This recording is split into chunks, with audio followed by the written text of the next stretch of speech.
तो सबसे पहले टॉपिक यूजफुल है, यही जो अमीन का एग्जाम होने वाला है 7 दिसंबर को। ठीक, टॉपिक का नाम क्षेत्रफल या एरिया। जो बता रहा हूं याद रख पाए तो एग्जाम में क्वेश्चंस बनने हैं। जब एरिया हम लोग पढ़ते हैं तो सबसे पहले पढ़ेंगे ट्रायंगल के बारे में, ट्रायंगल्स के बारे में, या इसी को बोलते हैं त्रिभुज, त्रिभुज के बारे में। यदि मैं बोलूं त्रिभुज कितने प्रकार के होते हैं, तो त्रिभुज कोण के आधार पर 3 प्रकार के होते हैं। कोण के आधार पर कितने प्रकार के होते हैं? 3 प्रकार के। और भुजा के आधार पर 3 प्रकार के होते हैं।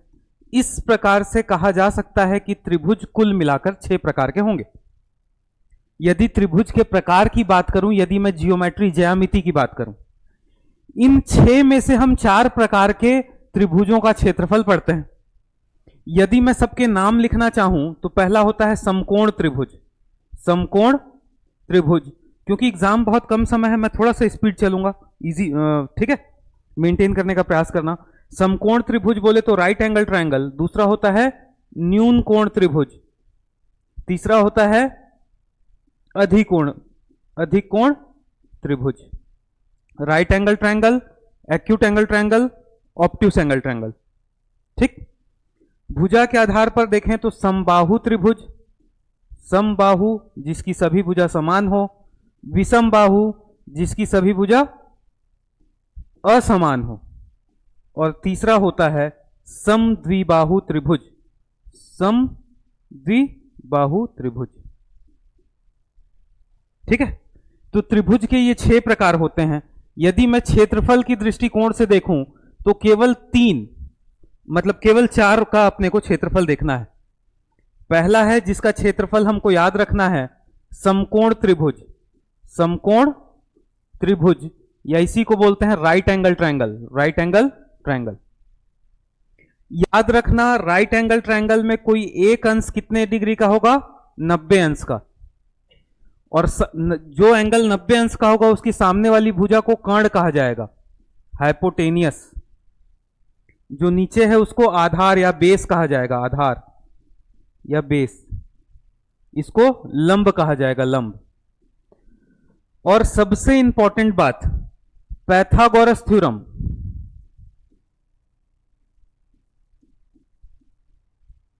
पैथागोरस थ्योरम इसी में लगता है सिर्फ और सिर्फ right angle triangle. Pythagoras theorem केवल समकोण त्रिभुज में ही लगेगा। और पैथागोरस थ्योरम क्या होता है? कर्ण का वर्ग बराबर आधार का वर्ग प्लस लंब का वर्ग। इसमें पैथागोरस ट्रिपलेट्स भी बता चुका हूं मैं पहले आप लोगों को। कुछ पैथागोरस ट्रिपलेट्स को याद रखना, जैसे 3, 4 और 5, 3, 4 और 5, 12, 5 और 13, 12, 5 और 13। भूलना मत, इनका गुणा भी करते जाएंगे, बहुत सारे ट्रिपलेट्स बनते जाएंगे। ठीक है, इसके बाद यदि मैं इसके क्षेत्रफल की बात करूं कि समकोण त्रिभुज के क्षेत्रफल का फॉर्मूला क्या होता है, तो हाफ इंटू लंब गुणित आधार, लंब गुणित आधार। हमेशा परिमाप की बात करता हूं मैं, परिमाप, पैरामीटर की। तो किसी भी त्रिभुज का, किसी भी चतुर्भुज का परिमाप क्या होगा? उसको खोल देंगे, लंबाइयों का योग, तो hypotenuse plus perpendicular plus base. समझ में आ गया? इस सूत्र का प्रयोग करके आप क्षेत्रफल आसानी से निकाल लोगे। समकोण त्रिभुज का क्षेत्रफल देख लिए, अब समबाहु का देखते हैं।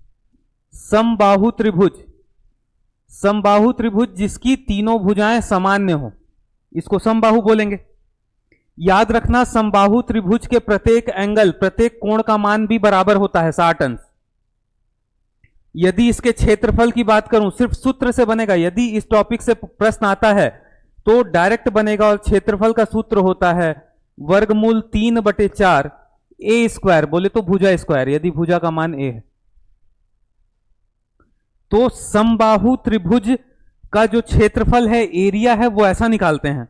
यदि मैं उदाहरण लूं, एग्जाम में प्रश्न कई बार लिख के नहीं, चित्र के दृष्टिकोण से आते हैं, और चित्र ऐसा बना हो और ये वाला साइन लगा हो, और इसका मान लिख दे 5 सेंटीमीटर और पूछे कि क्षेत्रफल ज्ञात करो, तो क्षेत्रफल का मान क्या हो जाएगा? क्षेत्रफल बराबर √3/4 5 का स्क्वायर। 5 का वर्ग कितना होता है? 25, तो ये हो जाएगा 25 वर्गमूल 3/4 आंसर। अगर सेंटीमीटर में दिया हुआ है तो ये सेंटीमीटर स्क्वायर या वर्ग सेंटीमीटर हो जाएगा। समबाहु त्रिभुज के बाद आगे बढ़ेंगे तो तीसरा त्रिभुज होगा विषम बाहु त्रिभुज। विषम बाहु त्रिभुज, इक्विलैटरल ट्रायंगल। इक्विलैटरल ट्रायंगल, क्योंकि मेरे को जल्दी और पूरे सिलेबस को रिवाइज भी कराना है और कंप्लीट कराना है, इसीलिए तेज चल रहा हूं। चीजों को दिमाग में भरने का प्रयास करो। लंबा टॉपिक है, उसको बहुत जल्दी निपटाने का प्रयास कर रहा हूं, है ना। विषम बाहु त्रिभुज ऐसा त्रिभुज जिसको की तीनों भुजाएं अलग अलग हो, ये भी अलग हो, ये भी अलग हो, ये भी अलग हो, इसको बोलेंगे विषम बाहु त्रिभुज। और विषम बाहु त्रिभुज के क्षेत्रफल का फॉर्मूला होता है क्षेत्रफल बराबर वर्गमूल s माइनस a मतलब एक भुजा, s माइनस 2 b मतलब दूसरी भुजा, s माइनस c मतलब तीसरी भुजा। यहां s क्या है? s कुछ नहीं है, अर्ध परिमाप है। अर्ध परिमाप, अर्ध परिमाप का मतलब होगा आधा परिमाप। तो इसका मान क्या हो जाएगा? परिमाप का मान क्या होगा? a प्लस बी प्लस सी। इस भुजा का मान a, इस भुजा का मान b, इस भुजा का मान c। ये हो गया इसका परिमाप। अर्ध परिमाप मतलब आधा परिमाप। s का मान ऐसे निकल गया, निकल जाएगा। यदि मैं एक सिंपल सा ट्रायंगल लूं और यहां लिख दूं 3 5 6, 3 5 6 विषम बाहु त्रिभुज हो गया। तो सबसे पहले यदि मेरे को इसका क्षेत्रफल निकालना है तो इसके क्षेत्रफल निकालने के लिए मैं अर्ध परिमाप निकालूंगा। 3 प्लस 5 प्लस 6/2, 5 3 8 8 6 14, 14/2 बराबर 7। अब निकालूंगा क्षेत्रफल, और क्षेत्रफल निकालते समय एग्जाम हॉल में याद रखना, यही गलती करते हैं हम, वर्गमूल करेंगे, s का मान लिखेंगे। s का मान कितना आ गया है? 7। s माइनस a मतलब 7 माइनस 3 बराबर 4, 7 माइनस 5 बराबर 2, 7 माइनस 6 बराबर 1। हम तुरंत गुणा कर देते हैं, करते हैं कि नहीं तुरंत गुणा?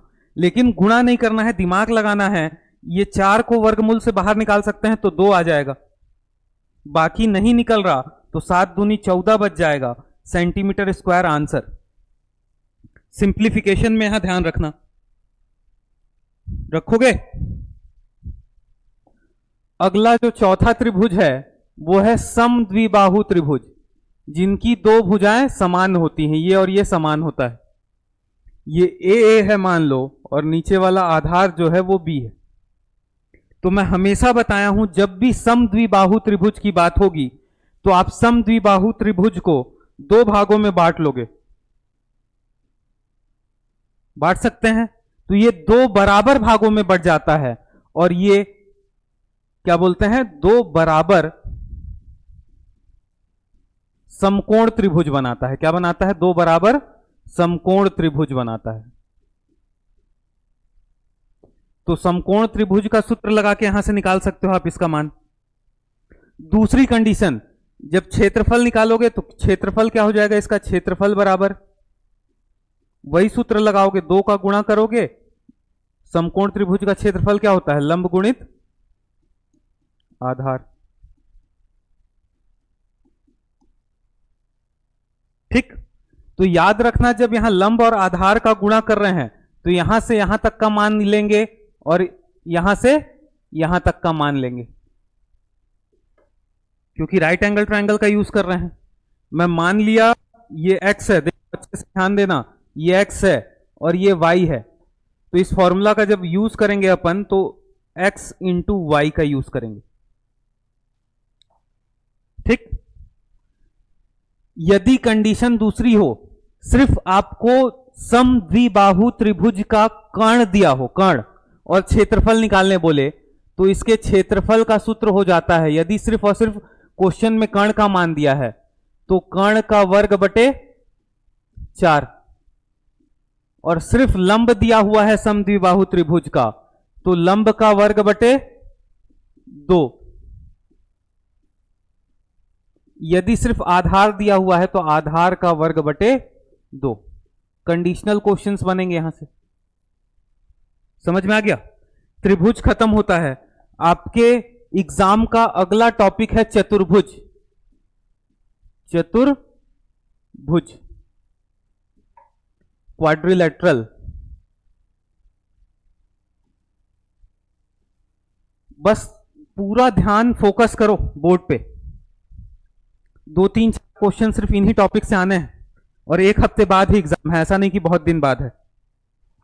क्वाड्रिलेटरल में हम पहला पढ़ेंगे वर्ग और आयत। ये बहुत पढ़ चुके हैं, इसीलिए 1 मिनट में खत्म कर देता हूं।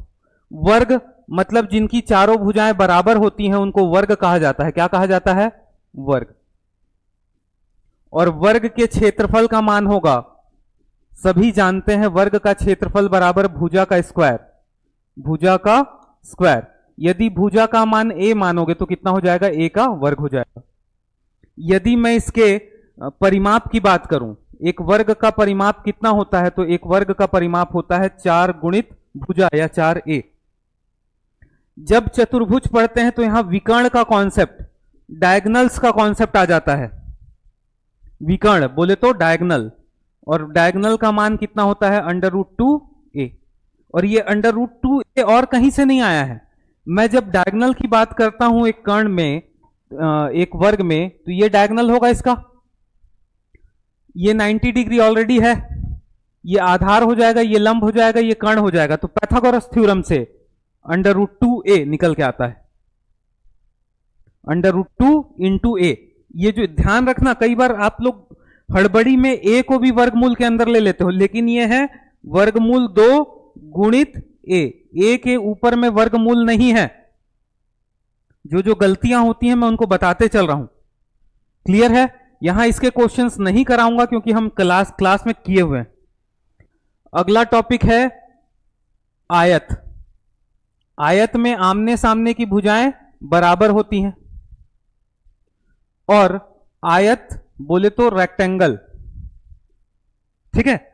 देखो, इस चीज को याद रखना, प्रत्येक वर्ग एक आयत होता है, लेकिन आयत वर्ग नहीं होता। क्यों बता रहा हूं? क्योंकि सब्जेक्टिव क्वेश्चंस भी पूछने लग गया है। मैथ से सब्जेक्टिव क्वेश्चन भी पूछ रहा है एग्जाम्स में। तो सभी वर्ग आयत हैं, सभी वर्ग आयत हैं, लेकिन आयत वर्ग नहीं है। सभी वर्ग आयत हैं, याद रहेगा। अब यदि मैं इसके क्षेत्रफल की बात करूं तो इसके क्षेत्रफल का मान हमेशा क्या होता है? लंबाई गुणित चौड़ाई। यदि ये लंबाई है बोले तो L और ये चौड़ाई है बोले तो B, तो इसका क्षेत्रफल क्या हो जाएगा? लंबाई गुणित चौड़ाई। यदि मैं परिमाप की बात करूं, पैरामीटर की बात करूं, तो ये पैरामीटर क्या होता है? 2 ब्रैकेट में L प्लस B। पैरामीटर का मतलब क्या समझा है? इसको एक कॉर्नर से पकड़ो, खींच दो, लंबाई नाप लो, तो लंबाई प्लस चौड़ाई प्लस लंबाई प्लस चौड़ाई आता है 2L प्लस 2B। 2 को कॉमन निकाल दिए। यदि मैं इसके विकर्ण की बात करूं तो ध्यान रखना, एक आयत के विकर्ण का मान हमेशा होता है वर्गमूल लंबाई का वर्ग प्लस चौड़ाई का वर्ग। लंबाई का वर्ग प्लस चौड़ाई का वर्ग, याद रहेगा। इतने से बहुत सारे क्वेश्चंस बन जाते हैं। मैंने आप लोगों को कॉन्सेप्ट सिखाया था, वर्ग को नीचे से पकड़ के खींच दो, क्या बन जाएगा? समचतुर्भुज, रोम्बस। इसको पकड़ के खींच देंगे इधर, तो ये वाला चित्र कैसा हो जाएगा? ऐसा टेढ़ा हो जाएगा। ये क्या कहलाएगा? समचतुर्भुज। क्या कहलाएगा ये? समचतुर्भुज। इसको पकड़ के खींच देंगे, अगर ये वाले पकड़ को खींच देता हूं इधर, तो ये कुछ ऐसा बन जाएगा। ऐसा बनेगा कि नहीं? और ये कहलाएगा समांतर चतुर्भुज। समांतर चतुर्भुज। याद रखना, कंफ्यूजन नहीं क्रिएट करना। वर्ग को खींचे तो सम, आयत को खींचे तो समांतर। अगला और तीसरा टॉपिक है हमारा समचतुर्भुज। समचतुर्भुज बोले तो रोम्बस। रोम्बस। देखो, एग्जाम में प्रश्न या तो लिखा हुआ आएगा या तो चित्र बना के भी आएगा प्रश्न। तो रोम्बस की कुछ ना कुछ प्रॉपर्टीज आपको पता होनी चाहिए। यह है एक रोम्बस, इसकी चारों भुजाएं बराबर हैं। इसकी चारों भुजाएं क्या होती हैं? बराबर होती हैं। पहला चीज, रोम्बस की चारों भुजाएं बराबर। दूसरा प्रमुख बात, इसका जो डायगोनल होगा, एक डायगोनल ये होगा कि नहीं, और दूसरा डायगोनल क्या होगा? ये होगा कि नहीं? दो डायगोनल होंगे। यदि मैं यहां सारी बातों को नाम दे दूं, कुछ ना कुछ नाम दे देता हूं, ये बीच वाले मिड पॉइंट को जो क्रॉस कर रहे हैं इसको ओ बोलूं, इसको ए बी सी डी बोलूं, तो याद रखना ओ ए हमेशा बराबर होगा ओ सी के। यदि थोड़े से लेंदी और टफ प्रश्न देना चाहे व्यापम, तो यहीं से प्रश्न बनाएगा वो, वरना डायरेक्ट प्रश्न देगा कि एक समचतुर्भुज के विकर्णों का मान 16 सेंटीमीटर और 15 सेंटीमीटर है, समचतुर्भुज का क्षेत्रफल ज्ञात करो। ठीक है, नींद आ रहा है शुभम? तो याद रखना ओ ए बराबर होगा ओ सी के, और दूसरी बात ओ बी हमेशा बराबर होगा ओ डी के। मतलब जब दो विकर्ण आपस में इंटरसेक्ट कर रहे हैं, क्रॉस कर रहे हैं, तो बराबर इक्वल भाग में बांट रहे हैं। यदि मैं बोलूं AC का मान 10 सेंटीमीटर है, AC का मान दिख रहा है, A और C का मान कितना है? 10 सेंटीमीटर, तो OA का मान 5 सेंटीमीटर और OC का मान 5 सेंटीमीटर। कुछ क्वेश्चंस अपन किए हुए हैं इसके भी क्लास में। पहली इंपॉर्टेंट बात जान गए। दूसरी प्रमुख बात रोम्बस के बारे में या समचतुर्भुज के बारे में जानना है कि ये जितने भी कोण बनाएगा यहां अंदर, ये 90 डिग्री, ये भी 90 डिग्री, ये भी 90 डिग्री और ये भी 90 डिग्री का होगा। समझ में आई बात? तो एक रोम्बस जो होता है वो 4 बराबर राइट एंगल ट्रायंगल में बंटता है। यदि एक रोम्बस को बांटेंगे तो इसमें देखो 4 राइट एंगल ट्रायंगल दिख रहे हैं कि नहीं? वो चारों समकोण त्रिभुज बराबर होंगे। ठीक, इस कॉन्सेप्ट से भी अपन ने क्वेश्चन देखे हुए हैं। मैं कॉन्सेप्ट रिपीट कराने का प्रयास कर रहा हूं कि आपके दिमाग में बैठा रहे। अब ये तो कॉन्सेप्ट हो गया, समचतुर्भुज के बारे में थोड़ी सी जानकारी हो गई। दूसरी बात जो यहां हम लोगों को याद रखनी है कि एक समचतुर्भुज का क्षेत्रफल क्या होता है। जब इसके इजी क्वेश्चंस आएंगे तो क्षेत्रफल से आएंगे। तो याद रखना इसका होता है डायगोनल 1 इंटू डायगोनल 2 बाय 2। विकर्ण 1 गुणित विकर्ण 2 बटा 2 इसके क्षेत्रफल का मान होता है। याद रहेगा? यदि मैं इसके परिमाप पैरामीटर की बात करूं, यदि इसके परिमाप की बात करूं तो इसके परिमाप का मान कितना होगा? तो 4 इंटू भुजा, 4 इंटू भुजा। मैं बार बार बता रहा हूं, यहां सबसे प्रमुख बात जो है कि ये 4 बराबर राइट एंगल ट्रायंगल, 4 इक्वल समकोण त्रिभुज में बंटता है। इसीलिए इसके अंदर एक त्रिभुज के अंदर पाइथागोरस थ्योरम का प्रयोग किया जाएगा। टफ क्वेश्चन वहीं से बनेगा तो किए भी हैं क्लास में कुछ क्वेश्चंस बोर्ड में, है ना? तो याद रखना इसके क्षेत्रफल का मान, इसके परिमाप का मान याद रहेगा। यहां से क्वेश्चंस बन सकते हैं। अगला है समांतर चतुर्भुज। क्या है? समांतर। देखो नाम थोड़ा सा बड़ा है, समांतर चतुर्भुज। जब नाम बड़ा है तो ये कैसा होगा? आयत को खींच के बना होगा, ऐसे ही बनेगा। समझ में आ गया? इसके भी 2 विकर्ण होंगे, एक ये होगा, एक ये होगा। ठीक ना? दोनों के प्रॉपर्टीज में कंफ्यूजन होता है। रोम्बस में या समचतुर्भुज में हम लोग देखे सब 90 डिग्री बन रहा था, यहां इसमें नहीं बनेगा। इसमें 90 डिग्री बीच में नहीं बनने वाला, लेकिन ये बराबर बराबर हिस्सों में बटेगा। तो यदि मैं यहां सबका नाम दे दूं और आप लोगों को समझाना चाहूं, ये ओ, ए, बी, सी और डी, ठीक, तो याद रखना O A is equal to O C है, O D is equal to O B है, लेकिन यहां बीच में कहीं 90 डिग्री नहीं होता समांतर चतुर्भुज में। क्लियर? यदि मैं इसके क्षेत्रफल की बात करूं, इसके क्षेत्रफल का दो सूत्र होता है और एग्जाम हॉल में आपको दोनों सूत्र या दोनों नजरिए के सूत्र पता होने चाहिए।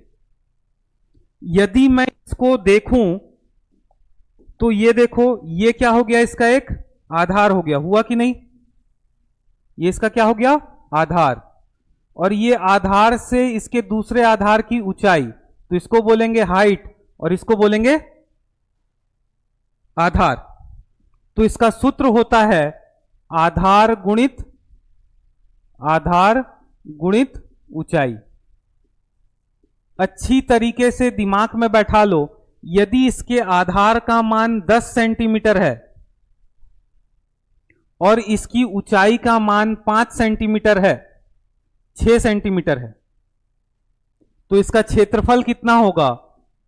10 गुणित 6 बराबर 60 सेंटीमीटर स्क्वायर। पहला कॉन्सेप्ट समझ में आया? दूसरा कॉन्सेप्ट जो यहां आप लोगों को अच्छी तरीके से जानना है, यदि मैं इसको आधार मानता हूं, इसको BC को आधार मानता हूं, ठीक है, BC को आधार मानता हूं, तो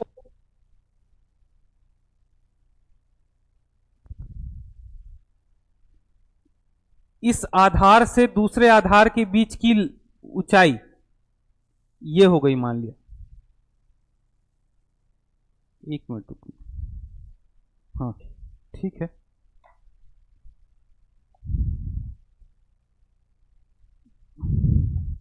ये आधार हो गया और ये ऊंचाई हो गई। ये क्या हो गई? ऊंचाई। आधार का मान मैं मान लेता हूं 5 सेंटीमीटर और ऊंचाई का मैं मान लेता हूं 12 सेंटीमीटर। पॉसिबल है, ऐसा ही बनेगा समांतर चतुर्भुज। तो इसके क्षेत्रफल के सूत्र के अनुसार, इसके क्षेत्रफल के सूत्र के अनुसार आधार, इस कलर के पेन से देख रहे हो जो, आधार गुणित ऊंचाई कितनी होगी? आधार का मान कितना है? 5 सेंटीमीटर। ऊंचाई का मान कितना है? 12 सेंटीमीटर। इसका मान भी 60 सेंटीमीटर स्क्वायर आएगा। मेरे बताने या समझाने का मतलब यह है कि दोनों परिदृश्य में, जब आप आधार ये साइड वाले को मान रहे हो या जब आधार आप नीचे वाले को, बेस वाले को मान रहे हो, दोनों स्थिति में क्षेत्रफल बराबर होगा। या मैं यहां यह भी बोल सकता हूं, यदि मैं सबको कोई एक पॉइंट से इंगित कर दूं, मैं इसको x पॉइंट बोल दूं, इसको मैं y पॉइंट बोल दूं, इस पॉइंट को y पॉइंट बोल रहा हूं, इस पॉइंट को x पॉइंट बोल रहा हूं, तो क्षेत्रफल बराबर क्षेत्रफल होगा। क्षेत्रफल बराबर क्षेत्रफल कैसे होगा? तो इस क्षेत्रफल का मान मैं मान लेता हूं DC, आधार हो गया, DC आधार, दूसरा CX इंटू CX। समझ में आया? दूसरा क्षेत्रफल मान रहा हूं CB इंटू YD। तो इस सूत्र को भी यहां ध्यान में रखना है, बहुत सारे प्रश्न एग्जाम्स में बने हुए हैं यहां। समझ में आई बात? डायग्राम बना बना के प्रश्न पूछा हुआ है, ठीक है। तो समचतुर्भुज और समांतर चतुर्भुज में थोड़ा सा ध्यान देना, इस कॉन्सेप्ट को रिवाइज कर लेना। मैं यूट्यूब में भी क्लास डलवा दूंगा अच्छे से। 1-2 प्रश्न, 3 प्रश्न बना लेना यहां से, क्योंकि यहां से क्वेश्चन बनने की संभावनाएं हैं, ठीक। अब अगला है जो अंतिम चतुर्भुज हम लोगों को पढ़ना है, वो है समलंब चतुर्भुज। क्या है? समलंब चतुर्भुज। और समलंब चतुर्भुज को इंग्लिश में कहा जाता है ट्रेपीजियम। क्या कहा जाता है? ट्रेपीजियम।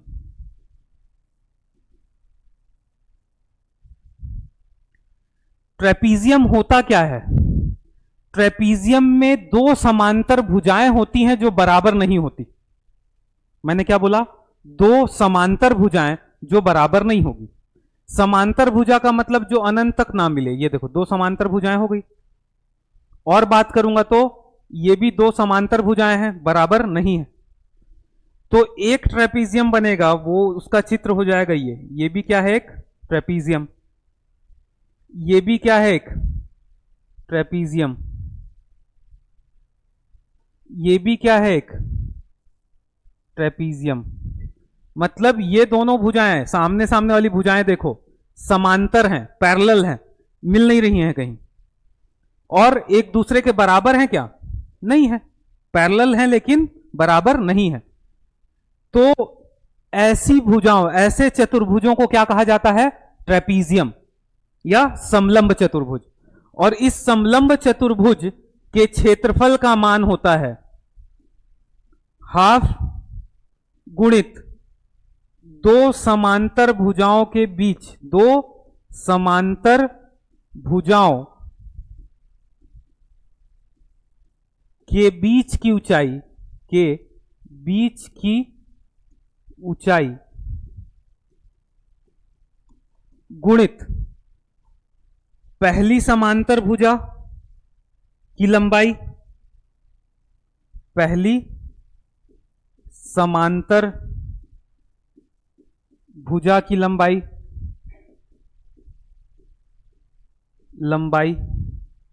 प्लस दूसरी समांतर भुजा की लंबाई, दूसरी समांतर भुजा की लंबाई।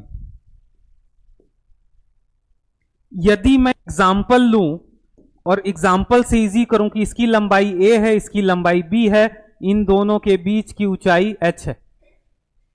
इसमें भी इसकी लंबाई a है, इसकी b है, इन दोनों के बीच की ऊंचाई h है। फॉर्मूला क्या बनेगा? Half into h into bracket में a प्लस b। सिर्फ इस एकमात्र सूत्र से बहुत सारे प्रश्न एग्जाम में आए हुए हैं। एग्जाम हॉल में हमको फॉर्मूला याद नहीं आता तो क्वेश्चन कैसे बनेगा? तो पूरा का पूरा खेल एरिया वाले चैप्टर में सिर्फ और सिर्फ सूत्र का है। क्योंकि देखो कोई भी एग्जाम का पैटर्न है, उस एग्जाम में हमेशा 60 to 70% क्वेश्चंस एकदम इजी लेवल के आते हैं। तो वो 70% क्वेश्चंस तो हमसे बन जाने चाहिए। और वो 70% क्वेश्चंस कैसे बनेंगे? जब हमको सूत्र याद होगा मैथ्स में। और ये जो टॉपिक है, जो अभी हम लोग वर्तमान में जो टॉपिक पढ़ रहे हैं क्षेत्रफल, इसमें त्रिभुज और चतुर्भुज खत्म होता है इतने में ही। क्योंकि हम लोगों ने क्वेश्चंस किए हुए हैं, इसके क्वेश्चंस नहीं किए हैं समलंब चतुर्भुज के, फिर भी आप लोगों ने कॉन्सेप्ट देख लिया सब। आगे बढ़ रहा हूं। आगे देखेंगे हम लोग वृत्त के बारे में, बोले तो सर्कल के बारे में। ठीक, सब कोई जानते हो सर्कल कैसा होता है? सर्कल गोल होता है। ठीक है, ज्यादा बातें देखो, एग्जाम के लिए कम समय बचा हुआ है। जब मैं ज्यामिति में सर्कल के बारे में पढ़ाता हूं तो सारी चीजें बताता हूं, सारी चीजें इन द सेंस रेडियस क्या होता है, डायमीटर क्या हो, मतलब एक डिटेल्ड में। अभी सिर्फ एग्जाम पॉइंट ऑफ व्यू से इंपॉर्टेंट चीज, इसके मध्य बिंदु से इसके यहां तक की दूरी को रेडियस कहा जाता है। क्या कहा जाता है? त्रिज्या। त्रिज्या बराबर r। और त्रिज्या का 2 गुना, मतलब त्रिज्या को आगे बढ़ा दो इस कॉर्नर में, तो इसको कहा जाता है व्यास, डायमीटर। और डायमीटर का मान हमेशा 2r के बराबर होता है। डायमीटर का मान हमेशा किसके बराबर होता है? 2r का मान। जैसे हम लोगों ने त्रिभुज में, चतुर्भुज में परिमाप शब्द का प्रयोग किया था, यहां होता है परिधि शब्द का प्रयोग। परिधि, सरकमस्टेंस। ठीक, और किसी वृत्त की परिधि का मान हमेशा 2 पाई r होता है। परिधि का मान क्या होता है? 2 पाई r। एग्जाम में जनरली पाई का मान हम 22/7 रख के बनाते हैं। 22/7 रख के पाई की वैल्यू को सॉल्व करते हैं। यदि मैं एक वृत्त के क्षेत्रफल की बात करूं, एक वृत्त का क्षेत्रफल या एरिया क्या होता है, तो एक वृत्त का जो क्षेत्रफल होता है वो पाई r स्क्वायर होता है। पाई r स्क्वायर। तो एक वृत्त के बारे में इतनी चीजें जाननी थी। एक क्वेश्चन लिखो, फटाक से बना के दिखाओ।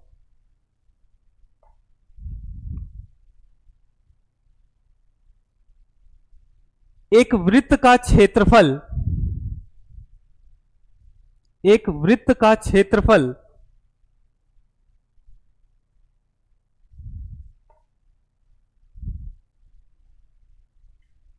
132 सेंटीमीटर स्क्वायर है।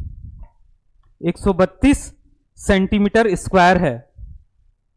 इसके क्षेत्रफल व परिधि का अनुपात ज्ञात करें।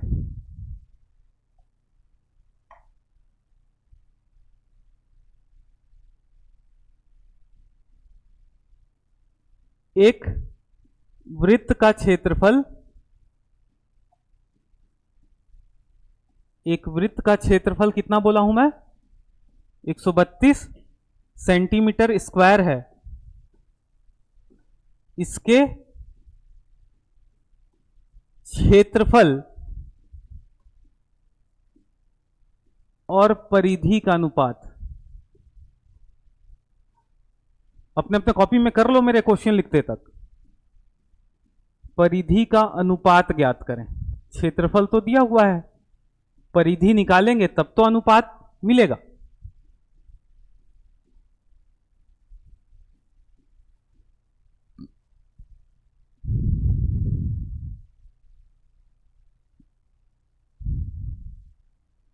क्या चीज के लिए इतना समय ले रहे हो भाई?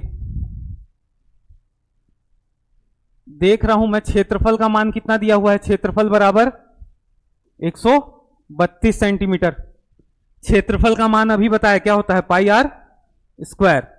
पाई are square is equal to 132।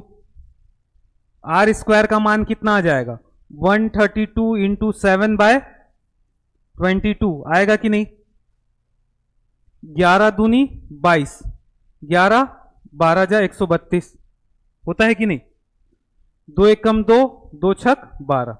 तो आर स्क्वायर का मान कितना आ गया? 6 गुणित 7, 7 छक 42।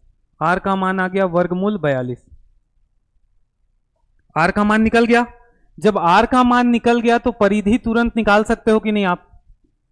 परिधि कितना होता है? 2 पाई आर। इसको कैसे लिख सकते हैं? 2 गुणित 22/7 गुणित √42। और ज्यादा कैसे सिंपल लिखेंगे इसको? 44 √42/7। यही तो लिख सकते हैं। क्वेश्चन में पूछा क्या है? अनुपात निकालना है, क्षेत्रफल बटे परिधि। तो क्षेत्रफल का मान कितना दिया हुआ है प्रश्न में? 132। बटे में परिधि का मान कितना है? 44 वर्गमूल 42, जो बटे 7 है वो ऊपर जाके गुणा हो जाएगा। काट लेते हैं। 22 दूनी 22 छके, तो 2 और 3, तो हो जाएगा 7 या 21 बटे वर्गमूल 42। मैंने और भी मैथ सिखाते समय आप लोगों को सिखाया था कि नीचे में वर्गमूल नहीं रहता, तो इसमें वर्गमूल 42 का गुणा कर सकते हो, वर्गमूल 42 का गुणा कर सकते हो। तो ये आ जाएगा कितना? ऊपर में आ जाएगा 21 वर्गमूल 42, नीचे में 42, 21 दूनी 42, तो ये आ जाएगा वर्गमूल 42/2। लो, इजी टफ सारे सेगमेंट्स एक ही क्वेश्चन में बताने का प्रयास किया है मैंने, है ना? लिखो, एक वृत्त का व्यास, एक वृत्त का व्यास 42 सेंटीमीटर है। इसका क्षेत्रफल और परिधि ज्ञात करें। जल्दी से सिंप्लीफाई कर लो, इजी सा क्वेश्चन है।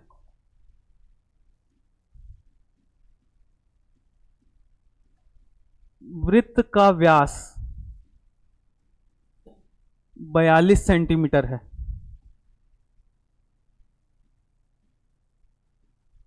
क्षेत्रफल व परिधि ज्ञात करें। क्षेत्रफल व परिधि ज्ञात करें।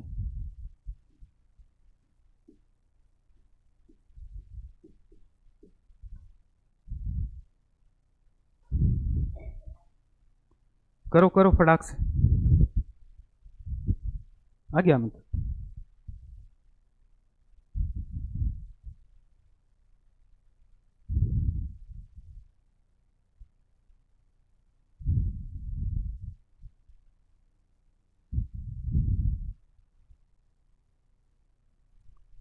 व्यास दिया हुआ है 42 सेंटीमीटर।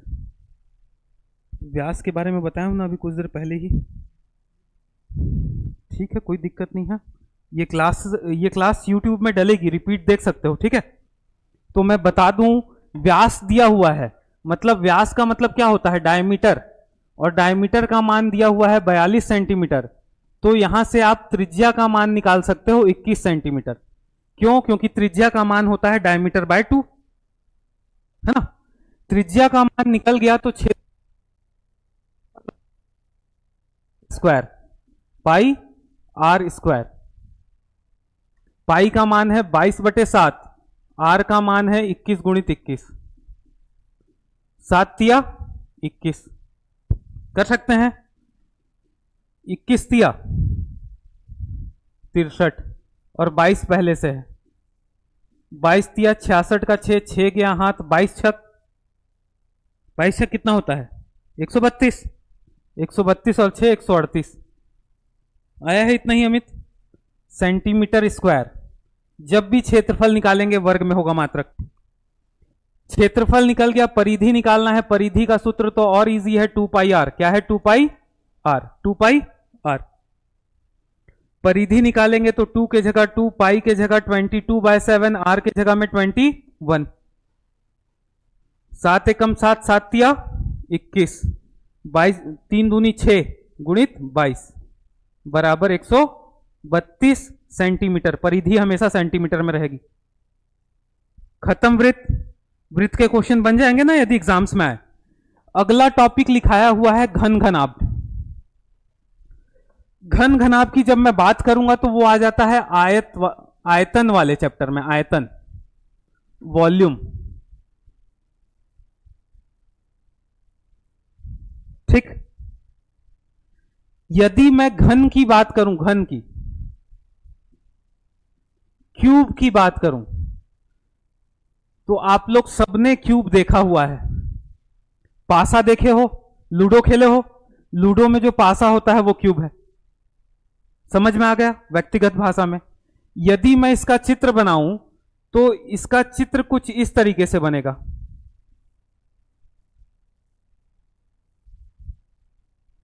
ऐसे ही दिखेगा, ठीक है। या बहुत लोग इसका चित्र ऐसा बनाते हैं, ये क्यूब है, ठीक है। जैसा भी समझ में आए, याद रखना एक घन की सभी भुजाओं का मान बराबर होता है। यदि इसकी किसी एक भुजा का मान a है तो सारी भुजाओं का मान क्या होगा, a। ठीक। इसमें सबसे पहली चीज जो हम लोगों को जाननी है, किसी घन का आयतन कितना होता है। घन का आयतन, तो किसी भी घन का आयतन होता है a का क्यूब या उसकी भुजा का क्यूब। मैं बोलूं 2 सेंटीमीटर भुजा वाले एक घन का आयतन कितना होगा, तो 8 सेंटीमीटर क्यूबिक। 2 का क्यूब 8। इतना ही सूत्र है। घन का आयतन क्या होता है, तो भुजा का क्यूब, भुजा का घन, ठीक, याद रहेगा। अब दूसरी बात आती है घन के संपूर्ण पृष्ठ का क्षेत्रफल। घन के संपूर्ण पृष्ठ का क्षेत्रफल।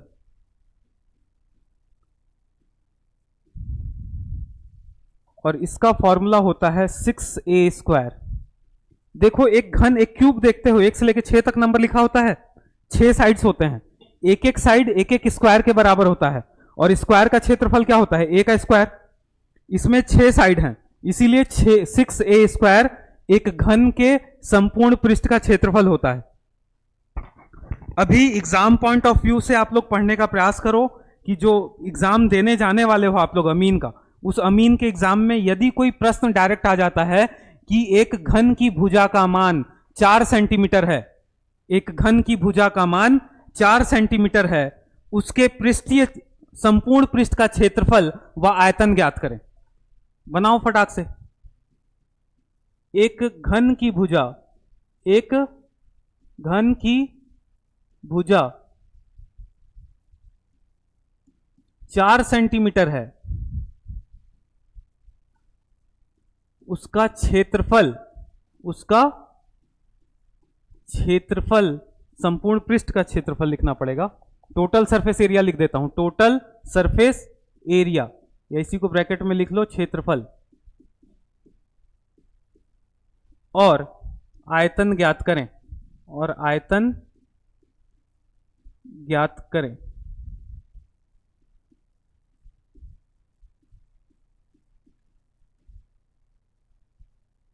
तो एकदम सिंपल सा बात है, यदि मैं संपूर्ण पृष्ठ का क्षेत्रफल टोटल सरफेस एरिया ज्ञात कर रहा हूं तो 6 इंटू ए स्क्वायर मतलब 4 का स्क्वायर कितना हो जाएगा, 6 गुणित 16, 16 छक 96, क्षेत्रफल है इसीलिए सेंटीमीटर स्क्वायर। मैं आयतन वॉल्यूम ज्ञात कर रहा हूं, वॉल्यूम बोले तो आयतन, आयतन का फॉर्मूला क्या होता है, भुजा का घन, 4 का क्यूब कितना होता है 64 सेंटीमीटर क्यूबिक, सेंटीमीटर क्यूबिक। समझ में आ गया। एक घन का क्षेत्रफल कैसे निकालोगे आने वाले, देखो अलग से लिखा हुआ है ना घन घनाभ, तो निश्चित तौर से घन और घनाभ से प्रश्न आपके एग्जाम्स में पूछा जाएगा और दोनों से प्रश्न बनने की संभावना है। तो याद रखना, एक घन का आयतन a cube, volume of a cube is equal to a cube, और घन के संपूर्ण पृष्ठ का क्षेत्रफल कितना होता है 6a स्क्वायर। साथ ही साथ घन के विकर्ण की भी बात कर सकता है, घन का विकर्ण का मान कितना होता है, तो √3 इंटू ए कितना होता है, √3 इंटू ए। अब जो बात बोल रहा हूं उसको याद रखना, एक घन के अंदर रखी जा सकने वाली सबसे लंबी से लंबी वस्तु की लंबाई उसके विकर्ण के बराबर होती है। अगर समझ गए होगे तो बहुत आए हुए हैं एग्जाम में क्वेश्चन। मैं क्या बोला, एक घन या एक घनाभ के अंदर रखे जा सकने वाली सबसे लंबी से लंबी वस्तु उसके विकर्ण की लंबाई के बराबर होती है। समझ में आया, नहीं आया? तो ये 3 सूत्र हैं जो कि आपको जानने चाहिए घन से, और बहुत इजी सूत्र हैं, तीनों सूत्र से ही प्रश्न बन जाते हैं। मैं प्रश्न लिखवा रहा हूं, प्रश्न लिखो। क्वेश्चन है, एक घन की भुजा 2.1 सेंटीमीटर है, इसमें रखे जा सकने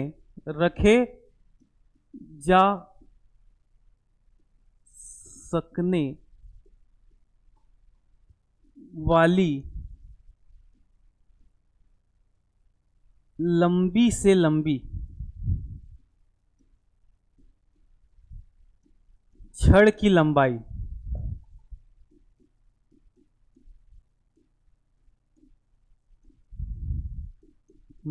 क्या होगी?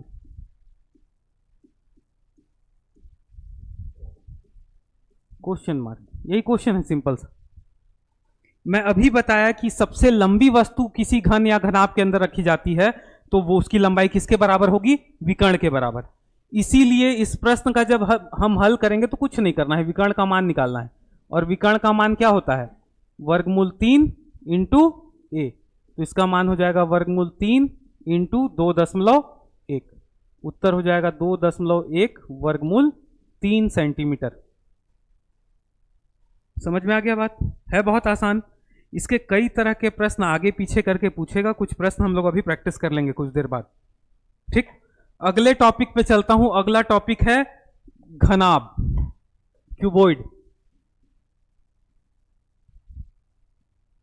चलो ठीक है, क्यूबॉइड, घनाभ, ठीक है। जो एक घनाभ होगा उसकी लंबाई चौड़ाई ऊंचाई अलग अलग होगी, उसकी लंबाई चौड़ाई ऊंचाई क्या होगी, अलग अलग होगी। एक घनाभ की लंबाई चौड़ाई ऊंचाई अलग अलग होगी। जैसे कि ये कमरा क्या है, एक क्यूबॉइड है। ये हॉल क्या है, एक क्यूबॉइड। क्यों? क्योंकि इसकी चौड़ाई अलग है, ये चौड़ाई मान लिया, ये लंबाई अलग है, ये ऊंचाई अलग है, ठीक है। यदि उस कॉर्नर को देख रहे हो आप, उस कॉर्नर से उस कॉर्नर तक की दूरी नीचे, ये हो गई चौड़ाई। उस कॉर्नर से वो लास्ट तक की दूरी लंबाई, उस कॉर्नर से यहां ऊपर तक की टेरेस तक की ऊंचाई हो गई। ऐसा ही होता है क्यूबॉइड। इसमें लंबाई को L से, चौड़ाई को B से, ऊंचाई को H से दर्शाया जाता है। और इसीलिए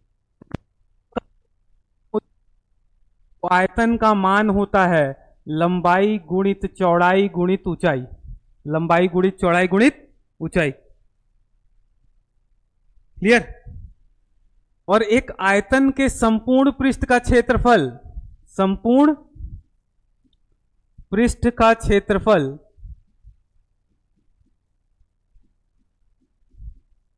बराबर होता है 2 into LB plus BH plus HL के।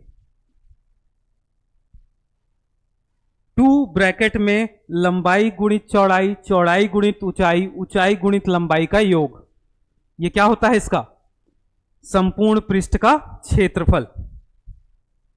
यदि मैं इसके विकर्ण की बात करूं तो इसके विकर्ण का मान क्या हो जाएगा, वर्गमूल L का स्क्वायर प्लस B का स्क्वायर प्लस H का स्क्वायर।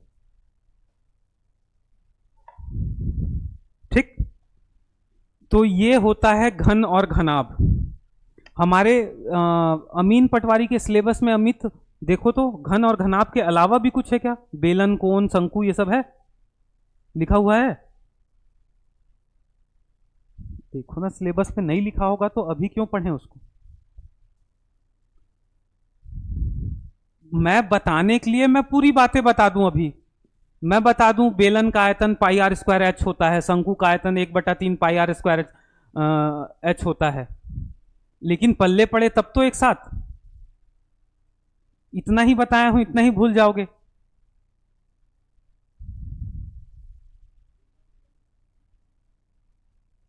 गोला, बेलन और शंकु, घन घनाभ। अभी घनाभ के बारे में लिख लिए, घनाभ के बारे में जान गए। घनाभ का आयतन LBH होता है, संपूर्ण पृष्ठ का क्षेत्रफल 2 ब्रैकेट में LB plus BH plus HL होता है। विकर्ण का मान देख लिए। एक प्रश्न लिखो और बनाओ। एक घनाभ की लंबाई, एक घनाभ की लंबाई 5 सेंटीमीटर, चौड़ाई 6 सेंटीमीटर,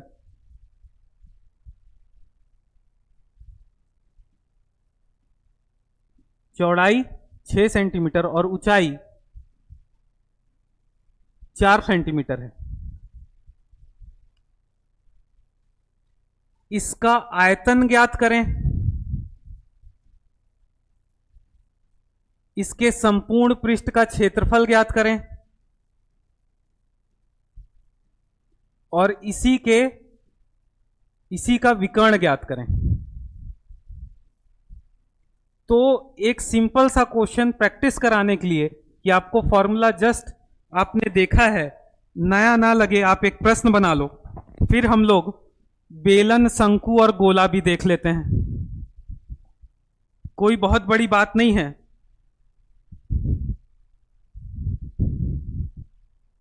तो इसका आयतन बहुत इजी है, लंबाई गुणित चौड़ाई गुणित ऊंचाई निकाल लो, फिर संपूर्ण पृष्ठ का क्षेत्रफल निकाल लो। आयतन का मात्रक घन में होगा, संपूर्ण क्षेत्रफल का वर्ग में होगा और विकर्ण का नॉर्मल होगा।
बना नहीं बना?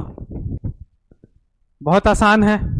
आयतन जब निकालेंगे तो आयतन का मान हो जाएगा 5 गुणित 6 गुणित 4, 6 पंजम 30, 30 चौक 120 सेंटीमीटर क्यूब। इसका मान क्या हो जाएगा? संपूर्ण पृष्ठ का क्षेत्रफल क्या बताया था? 2 इंटू एल इंटू बी, 5 छक 30 प्लस 6 चौक 24 प्लस 4 पंजम 20, 30 20 50, 50 20 70 74, तो 2 गुणित 74 बराबर कितना आ जाएगा? 148 सेंटीमीटर स्क्वायर। विकर्ण का मान क्या होगा? वर्गमूल 5 का वर्ग 25 प्लस 6 का वर्ग 36 प्लस 4 का वर्ग 16, सबको प्लस किए तो कितना आया? 6 6 12, 12 5 17 का 7, एक गया हासिल, 3 3 6 और 1 7, 77। कुछ हो ही नहीं सकता, तो इतना सेंटीमीटर कैसे निकलेगा? समझ में आ गया? घन घनाभ क्लियर है अच्छे से? घन घनाभ क्लियर हो गया तो अगला चलते हैं अपन बेलन में। बेलन में मार खाए हो बचपन में बेलन से? ये वैसा वाला बेलन नहीं है, ये मैथ्स वाला बेलन है, ठीक है? बेलन बोले तो सिलेंडर, इसकी आकृति मैथ्स में कुछ इस तरीके की होती है, ठीक है? इसमें यहां से यहां तक इस सर्कल की त्रिज्या होती है r, यहां से यहां तक की दूरी को ऊंचाई बोला जाता है, ऊंचाई। ये r और h इसी का काम है बेलन में। किसका किसका काम है? इस r का और इस h का। मैं बता रहा हूं, बार बार रिवाइज करने के बावजूद बच्चों में ये इवन जब मैं पढ़ता था, जब मैं 10th 11th 12th में था, तो मुझे फॉर्मूले याद नहीं होते थे इसके, ठीक है? यदि मैंने 2 महीना 3 महीना छोड़ दिया इस टॉपिक को, तो 3 महीने बाद कोई मेरे से बेलन का आयतन पूछता था तो मैं नहीं बता पाता था 10th में। समझ में आ रही है बातें? तो वास्तविकता यही है इन टॉपिक्स के साथ कि यदि छोड़े तो नहीं बना पाओगे प्रश्नों को। तो याद रखना, एक बेलन का आयतन, एक बेलन का आयतन बराबर होता है पाई आर स्क्वायर एच के, पाई आर स्क्वायर एच के। एक बेलन का आयतन बराबर होता है पाई आर स्क्वायर एच के, और एक शंकु का आयतन बेलन के आयतन का 1/3 होता है। यही बता देता हूं शंकु का भी, ठीक? अभी बेलन में आ जाओ, शंकु को मत लिखो, शंकु भी लिखूंगा, मैं ही बताऊंगा। तो एक बेलन का आयतन कितना होता है? Pi are square H. एक बेलन का आयतन पाई आर स्क्वायर एच।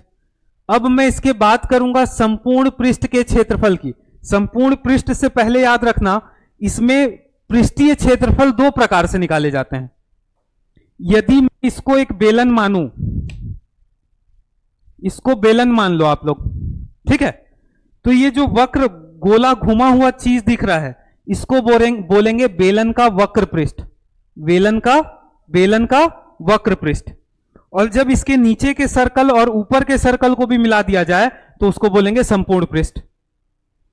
तो हमेशा बेलन में और शंकु में, बेलन में और शंकु में दो क्षेत्रफल निकालते हैं। एक होता है वक्र पृष्ठ का क्षेत्रफल, वक्र पृष्ठ का क्षेत्रफल, और ये वक्र पृष्ठ का क्षेत्रफल का मान किसके बराबर होता है? तो वक्र पृष्ठ का क्षेत्रफल या curved surface area, curved surface area, इसका मान होता है pi R L.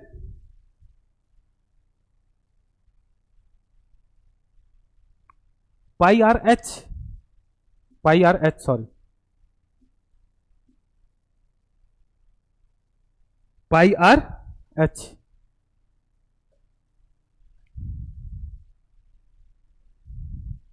To pi R H, हाँ वही मैं भी सोच रहा था, 2 पाई आर एच होता है। ठीक है, 2 पाई आर एच। अब मैं इसके टोटल संपूर्ण पृष्ठ का क्षेत्रफल देख रहा हूं, संपूर्ण पृष्ठ का क्षेत्रफल।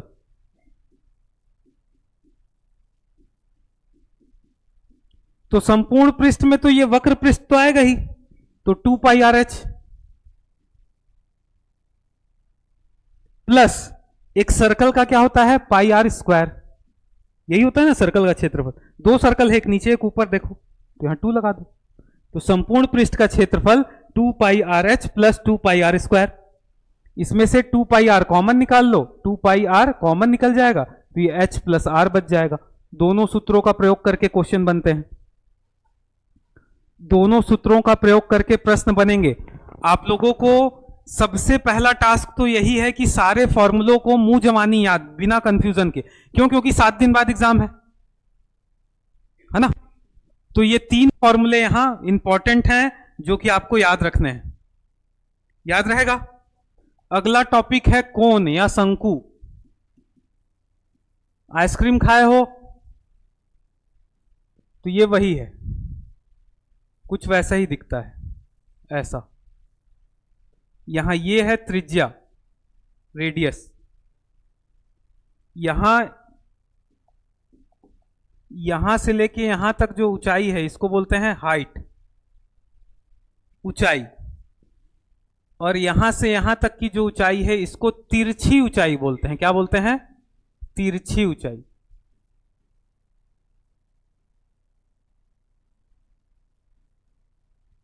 और इसको L से डिनोट करते हैं। किससे डिनोट करते हैं? L से। मैंने कुछ देर पहले बताया कि एक बेलन की आयतन का 1/3 आयतन होता है किसका? शंकु का आयतन। तो इसका आयतन होता है, आयतन बराबर 1/3, 1/3 पाई आर स्क्वायर एच। इसका वक्र पृष्ठ का क्षेत्रफल, इसके वक्र पृष्ठ के क्षेत्रफल का मान होगा पाई R L. Pi R L के बराबर होता है इसका वक्र पृष्ठ। अभी क्वेश्चन भी करेंगे ना ये दोनों से, बेलन और शंकु से कम 2 प्रश्न करेंगे। वक्र पृष्ठ के बाद curved surface area, curved surface area के बाद टोटल सरफेस एरिया, संपूर्ण पृष्ठ का क्षेत्रफल, संपूर्ण पृष्ठ का क्षेत्रफल, टोटल सरफेस एरिया। इसके टोटल सरफेस एरिया का मान क्या हो जाएगा? Pi R L plus pi are square. एक ही सर्कल है, ठीक है। ये जो वक्र पृष्ठ का क्षेत्रफल निकाले उसमें ये वाले सर्कल का क्षेत्रफल जोड़ दिए, तो संपूर्ण पृष्ठ का क्षेत्रफल। इसको यदि सॉल्व करें तो पाई आर का मान हो जाएगा एल प्लस आर के बराबर। पाई आर का मान हो जाएगा एल प्लस आर के मान के बराबर। समझ में आई बात? और यहां एक चीज और है, तिरछी ऊंचाई का भी फॉर्मूला होता है। और तिरछी ऊंचाई का फॉर्मूला होता नहीं है, पाइथागोरस थ्योरम से निकलता है। तिरछी ऊंचाई बराबर हाइट का स्क्वायर प्लस रेडियस का स्क्वायर। क्यों तिरछी ऊंचाई वैसे निकलेगी? देखो ये एक समकोण त्रिभुज दिख रहा है कि नहीं? तो वो कर्ण के बराबर लंब आधार के फॉर्मूले से निकल जाती है तिरछी ऊंचाई L का मान। तिरछी ऊंचाई अलग है, ऊंचाई अलग है, अच्छी तरीके से देख लो फॉर्मूले, देख लिए हो। अब शंकु भी देख लिए, बेलन भी देख लिए, दोनों से संबंधित प्रश्न देखते हैं, क्वेश्चंस देखते हैं। ठीक है, एक एक दो दो क्वेश्चन सॉल्व करते हैं और गोला निपटा देते हैं। हम लोगों का एक बहुत बड़ा सिलेबस कहीं ना कहीं रिवाइज हो जाएगा। और इन बातों को ध्यान में रख के जब हम एग्जाम हॉल पे जाते हैं तो निश्चित तौर पे देखना, आप लोग जब संडे को जाओगे और इसको सीरियसली लेके यहां बैठे हो, सीरियस सुन रहे हो, तो पक्का यहां से क्वेश्चंस बनेंगे, है ना। मैं बताया ना, हमेशा कोई भी पेपर 3 फॉर्म में आता है। यदि मैं मैथ्स के 20 क्वेश्चन की बात करूं तो 20 क्वेश्चन में से निश्चित तौर पे मेरा मानना है कि 15 क्वेश्चन एवरेज और इजी लेवल का होगा, जो कि आप लोग आसानी से अटेम्प्ट कर सकते हो। समय कम है इसीलिए, वरना एक एक टॉपिक एक एक दिन का क्लास होता है। मैं एक ही दिन में पूरा क्षेत्रफल और पूरा आयतन आप लोगों को रिवाइज करवा दे रहा हूं, ठीक। वरना लेंदी टॉपिक्स है, आसानी से बैठ के आराम से 10-10, 15-15 क्वेश्चंस बनाते हैं अपन इसके। तो लिखो क्वेश्चन, एक शंकु की ऊंचाई, एक शंकु की ऊंचाई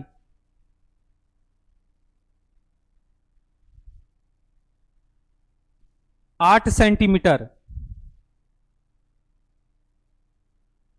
और त्रिज्या 6 सेंटीमीटर है।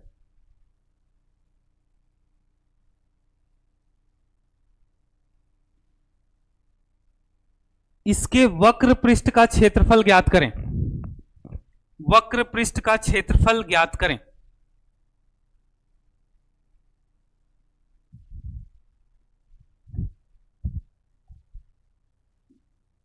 जल्दी से कर लो।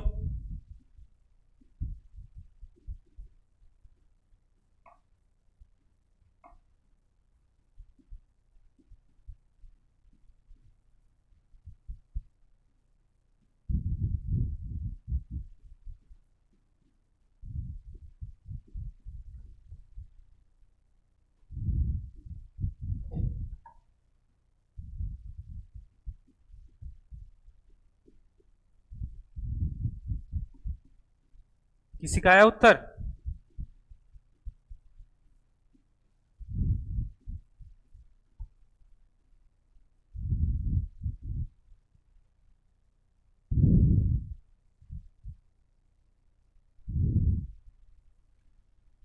वक्र पृष्ठ के क्षेत्रफल का सूत्र क्या होता है? Pi R L. पाई का मान है 22/7, आर का मान है 6, एल का मान हो जाएगा 10। पैथागोरस थ्योरम, पैथागोरस ट्रिपलेट्स 8, 6, 10, तो हो जाएगा ये 132, 22 छक 132 और 0/7। कितना कितना लाया?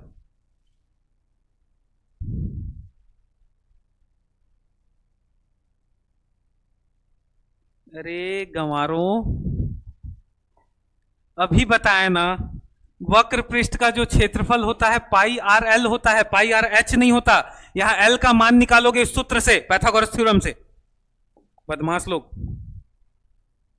मैं सोचा बना लोगे। तो यहां आर का मान दिया हुआ है कितना? 6 सेंटीमीटर। एच का मान दिया हुआ है कितना? 8 सेंटीमीटर। पहले तो एल निकालोगे ना। एल का मान क्या होता है? वर्गमूल आर का स्क्वायर प्लस एच का स्क्वायर। तो ये हो जाएगा वर्गमूल 36 + 64 बराबर वर्गमूल 100, और वर्गमूल 100 का मान होता है 10। ये देखो एल की जगह में 10 लिखा हूं, इसीलिए दिया था प्रश्न। ऐसे ही करोगे एग्जाम हॉल में, और जो आंसर लाया हो वही पहला ऑप्शन होगा, क्योंकि एग्जामिनर तो जान रहा है ना कहां गलती करते हो आप। वो जो आपका आंसर आया है वो पहले ऑप्शन में होगा, और विकट खुश हो क्या आंसर को मारोगे। वाह बेहतरीन। फिर सर मैं तो सही बनाया था और उत्तर गलत ले लिया। तो बेटा ऊंचाई और तिरछी ऊंचाई में फर्क होता है। क्यों? इतना ही आया मैं जितना लाया हूं। हाँ, तो गुणा में गलती कर दिए थे।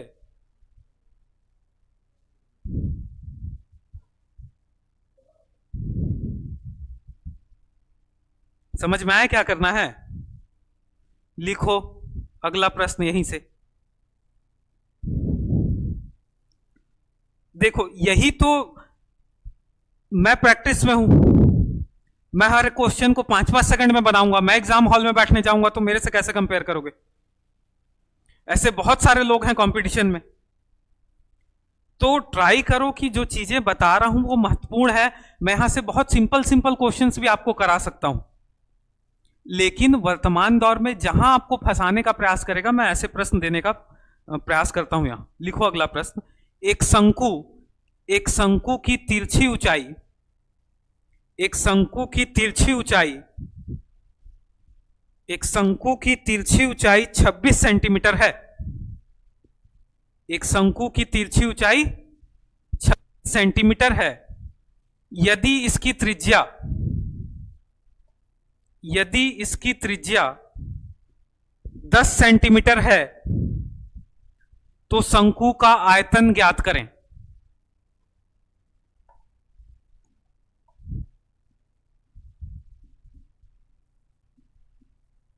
एक शंकु की तिरछी ऊंचाई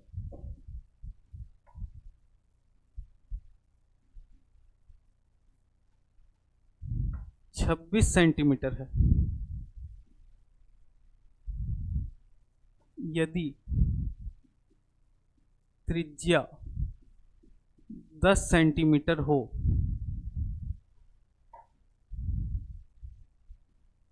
तो आयतन ज्ञात करें। शंकु का आयतन ज्ञात करें।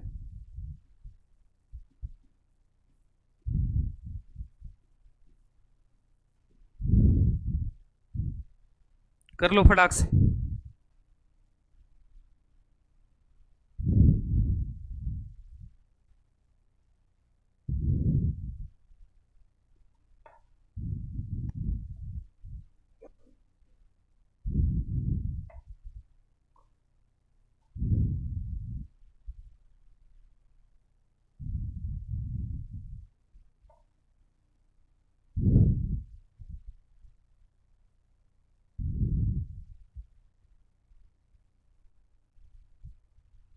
करो करो जल्दी।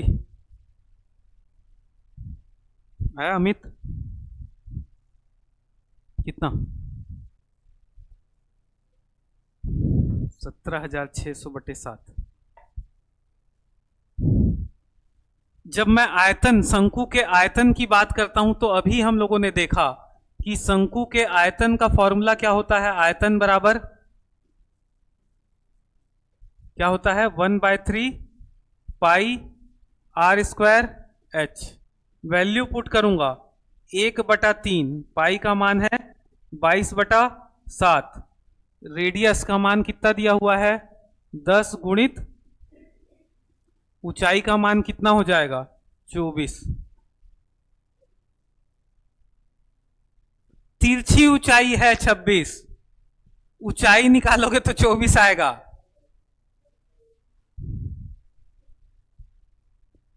पाइथागोरस थ्योरम का यूज करोगे। भाई तिरछी ऊंचाई का मतलब होता है L का मान दिया हुआ है, तो L का मान 26 दिया हुआ है और L का मान किसके बराबर होता है? ऊंचाई का वर्ग प्लस आधार का वर्ग।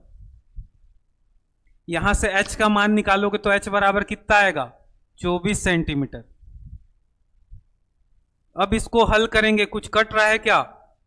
3 अठे 24, 22 अठे कितना होता है? 176। 2 जीरो है तो 2 जीरो लगा दिए, बटा 7 सेंटीमीटर क्यूब आंसर। इतना ही करना है, 5 सेकंड का समय लगना है। तो याद रखना, जब शंकु की बात होगी तो शंकु में हमेशा तिरछी ऊंचाई और ऊंचाई का फर्क समझो। तिरछी ऊंचाई और ऊंचाई का फर्क यदि नहीं समझोगे तो एग्जाम में क्वेश्चंस गलत होंगे, क्योंकि 7 दिन बाद एग्जाम है, इसीलिए बार बार फोकस कर रहा हूं यहां मैं। आप जब आयतन निकालते हो तो इसमें ऊंचाई का प्रयोग है, जब आप वक्र पृष्ठ का क्षेत्रफल निकालते हो तो यहां तिरछी ऊंचाई का प्रयोग किया गया है। और तिरछी ऊंचाई और ऊंचाई में फर्क समझो, तिरछी ऊंचाई ये है, ऊंचाई ये है, पाइथागोरस थ्योरम का प्रयोग होगा। पाइथागोरस ट्रिपलेट्स होते हैं, मैं बताया था ना आप लोगों को पाइथागोरस ट्रिपलेट्स क्या क्या है। तो मैंने आप लोगों को अभी 2 ही याद कराया है। एक 3 4 हो तो हमेशा हाइपोटेनियस क्या होगा 5, एक 12 5 हो तो हमेशा हाइपोटेनियस क्या होगा 13। यहां तरीका सिखाया था, सब में 2 का गुणा करो तो ये हो जाएगा 6 8, तो ये हो जाएगा 10। इसमें सब में 2 का गुणा करो तो ये हो जाएगा 24 10 बराबर 26। इसी का प्रयोग हुआ है यहां। तिरछी ऊंचाई बोले तो हाइपोटेनियस 26, आधार 10, ऊंचाई 24, 24 ले आया डायरेक्ट यहां में। समझ में आई बात? अभी तो सिर्फ और सिर्फ आप लोग, मैं आप लोगों का बेस तैयार कर रहा हूं कि आप लोग जो एग्जाम देने वाले हो 1 हफ्ता बाद, उस एग्जाम्स में बहुत सारे क्वेश्चंस बना के आओ खुद से। तो आने वाले समय के लिए कॉन्फिडेंस बिल्डअप होगा कि हमसे बहुत सारे क्वेश्चंस बन जाते हैं थोड़ी सी मेहनत में। ठीक है, लिखो एक प्रश्न और लिखो। अगला प्रश्न है,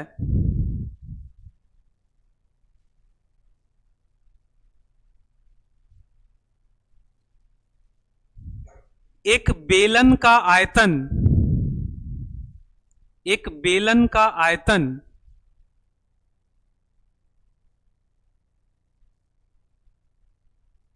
440 सेंटीमीटर वर्ग है।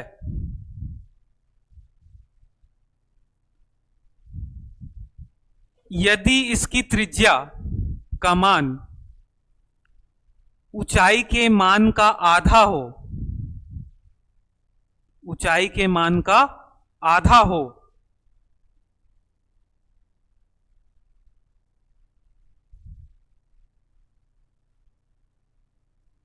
तो इसका वक्र पृष्ठ का क्षेत्रफल ज्ञात करें। दिमाग लगाओ, बहुत इजी सा प्रश्न है, रिपीट कर देता हूं प्रश्न। यदि एक बेलन का आयतन 440 सेंटीमीटर स्क्वायर हो और त्रिज्या का मान ऊंचाई के मान का आधा हो, तो इसके वक्र पृष्ठ का क्षेत्रफल ज्ञात करें। अभी पढ़े हो, अभी फॉर्मूला देखना पड़ रहा है। विकट गंभीर स्थिति, बनाओ बनाओ।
बन गया?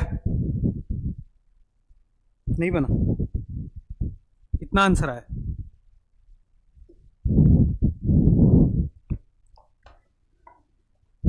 चलो इस प्रश्न में क्या था, एक बेलन है, इस बेलन का क्या दिया हुआ है, क्षेत्रफल दिया हुआ है। क्षेत्रफल का मान कितना बोला है मैंने, क्षेत्रफल बराबर 440 सेंटीमीटर स्क्वायर। दूसरी चीज बोल रहा है इसकी त्रिज्या ऊंचाई की आधी है, यही बोल रहा है ना, इसकी त्रिज्या का मान ऊंचाई के मान का आधा है। तो देखो ऊंचाई को h मान लेते हैं, ठीक है, h से डिनोट करते हैं ऊंचाई को, ऊंचाई को h से डिनोट करते हैं। मैं मान लिया ऊंचाई का मान x है, त्रिज्या का मान क्या हो जाएगा, x/2, ऐसे भी बना सकते हो। सॉल्व करते हैं, क्षेत्रफल बराबर पाई r का स्क्वायर मतलब x/2 into x/2 into x होगा। जो कट पिट रहा है काट पिट देते हैं, 22 से कम 22, 22 दूनी 44, तो ये हो जाएगा 20, सब उधर चले जाएगा तो ये हो जाएगा 20 गुणित 7 गुणित 2 गुणित 2 बराबर x की घात 3। ठीक है, बचेगा क्या, इसको लिख सकता हूं मैं 10 गुणित 2 गुणित 7 गुणित 2 गुणित 2 बराबर x की घात 3। अब क्या कर सकता हूं, x बराबर इधर लगाऊंगा घनमूल और लिखूंगा 10 गुणित 7 गुणित 2 गुणित 2 गुणित 2, लिख सकता हूं। 3 का पेयर बना, 2 बाहर आ जाएगा, ये आ जाएगा घनमूल 70। किसका मान आया, x का मान, x का मान आ गया। तो ऊंचाई का मान कितना हो जाएगा, x बराबर 2 घनमूल 70, इसका मान कितना हो जाएगा, घनमूल 70। क्या है, कोई भी प्रश्न बनेगा भाई, बेस क्लियर होना चाहिए बस, कैसा भी प्रश्न हो। ठीक है, अब पूछा क्या है, वक्र पृष्ठ का क्षेत्रफल। वक्र पृष्ठ का फॉर्मूला क्या होता है, क्या क्या होता है, 2πr/h। 2 के जगह 2, पाई के जगह में पाई ही रहने दो, r के जगह में क्या लिखेंगे, r के जगह में 70 का घनमूल, h के जगह में भी 70 का घनमूल। कुल मिला के आंसर क्या आ जाएगा, 2 पाई, इसमें x के मान में 2 इंटू रहेगा तो 2 का इंटू कर दो, तो हो जाएगा 2 दूनी 4 पाई 70 का घनमूल गुणित 70 का घनमूल। अब ये सिंप्लीफाई करने नहीं आएगा, मैं तो लिख दे रहा हूं, इसका आंसर हो जाएगा 4 पाई 70 के पावर में 2/3। सिंपल सा सिंप्लीफिकेशन है वो, लेकिन क्या करें, हम लोग पढ़े ही नहीं है। हम लोग जब घातांक करनी पढ़ते हैं, वर्गमूल घनमूल पढ़ते हैं, तब इन छोटी छोटी चीजों पे ध्यान ही नहीं देते।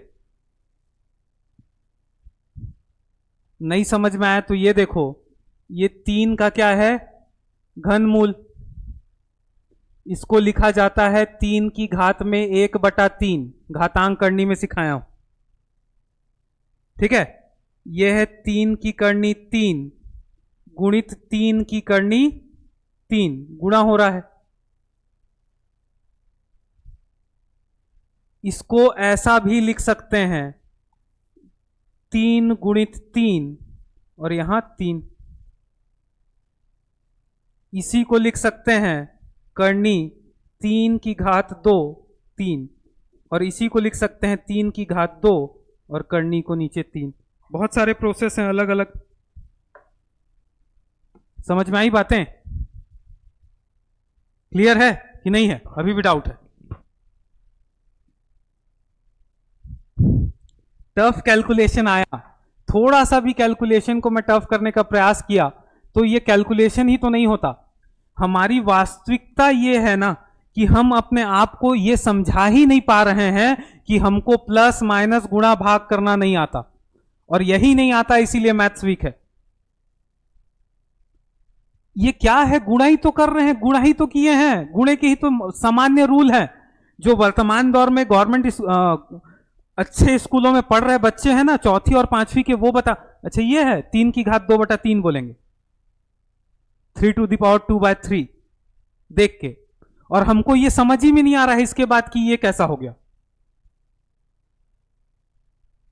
तो ये बेसिक मैथ्स जो होता है, जो मैं शुरुआती दिनों में आप लोगों को बताता हूं और सीरियस होने के लिए बोलता हूं कि घातांक करनी पढ़ लो, वर्ग पढ़ लो, वर्गमूल पढ़ लो, एलसीएम एचसीएफ पढ़ लो, सरलीकरण पढ़ लो, नंबर सिस्टम पढ़ लो, नहीं, पूरा मैथ्स ही वही है। बार बार बोलता हूं, वो जो 5 टॉपिक्स है ना शुरू के, वो जिनका क्लियर है उनको आगे कहीं दिक्कत ही नहीं होना, और वो जिनका क्लियर नहीं है सारे टॉपिक्स में दिक्कत आएगा। और अभी तो एग्जाम्स भी चल रहा है क्या, एसएससी का, रेलवे का चल रहा है ना, एनटीपीसी ग्रुप डी का रेलवे का एग्जाम चल रहा है। तो अभी वर्तमान में पेपर को टफ करने के लिए कैलकुलेशन को ही टफ कर रहा है, क्योंकि जानता है वो कि कैलकुलेशन नहीं आता बच्चों को। पहले पी का मान, आर का मान और टी का मान दे देता था, पी का मान 5000, आर का मान 2000, टी का मान 2 वर्ष, साधारण ब्याज ज्ञात करो, बना लिए। आज भी वैसे ही देगा, पी का मान बोलेगा 15,520.4, आर का मान 6 सही 6/3, टी का मान 2 सही 3/4। तो ये दशमलव में आ गया, अब तो होगा ही नहीं गुणा, जय श्री राम। तो वो कैलकुलेशन है, और ये कैलकुलेशन का मतलब ये नहीं होता कि आप 2 + 2 = 4 जान गए तो प्लस करना सीख गए हो। प्लस करना कब सीखोगे, जब आप ये नेचुरल नंबर को प्लस करना सीखे, जब आप ऋणात्मक संख्याओं को प्लस करना सीखोगे, -2 + -3,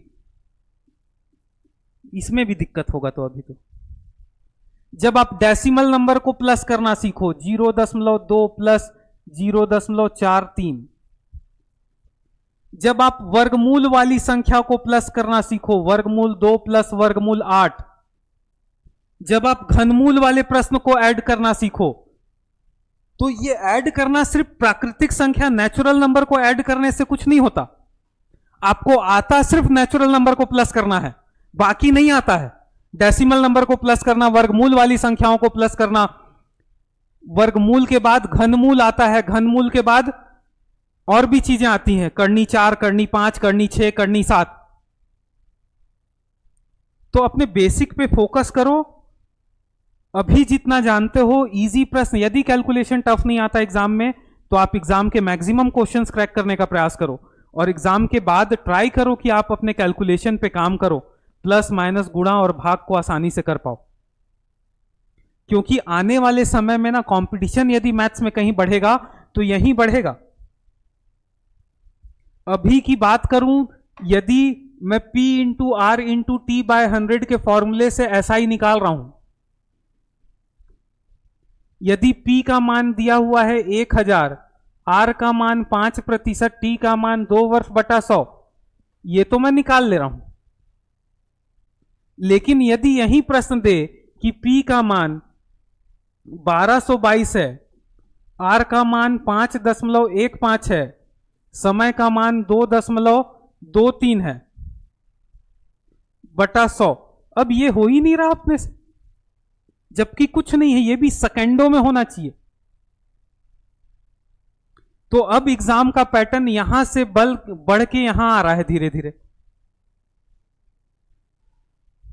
तो अपने कैलकुलेशन की स्पीड को बढ़ाना है और कुछ नहीं करना है। कैलकुलेशन की स्पीड, जिसको गुणा भाग करना जल्दी जल्दी आता है, किसी भी संख्याओं को गुणा कर लो, दशमलव और डेसिमल नंबर्स पे जिसकी पकड़ होगी वही एग्जाम हॉल में जल्दी जल्दी मैथ्स बनाएगा, वरना आने के बाद बोलते हैं अरे बन रहा था लेकिन अब गुणा ही नहीं हुआ, लेंदी था तो नहीं बना पेपर। क्या लेंदी है, क्या करना है इसमें, गुणा ही तो करना है। समझ में आ रहा है? तो अब पेपर इस लेवल में धीरे धीरे आगे बढ़ रहा है। तो आने वाले समय में आपको अपने आप को प्रिपेयर करना है, तो इसमें प्रिपेयर करना पड़ेगा। हम लोगों का आज का अंतिम टॉपिक है गोला, स्फीयर। गोला बोले तो स्फीयर। ये एक सर्कल है, सर्कल है, और जो बॉल 3D स्ट्रक्चर देखते हो ना, गेंद, वो एक गोला है, वो एक गोला है। ये ऐसा कुछ दिखेगा, ठीक है। जो 3 डायमेंशन में होगा उसको क्या बोलेंगे अपन? गोला बोलेंगे।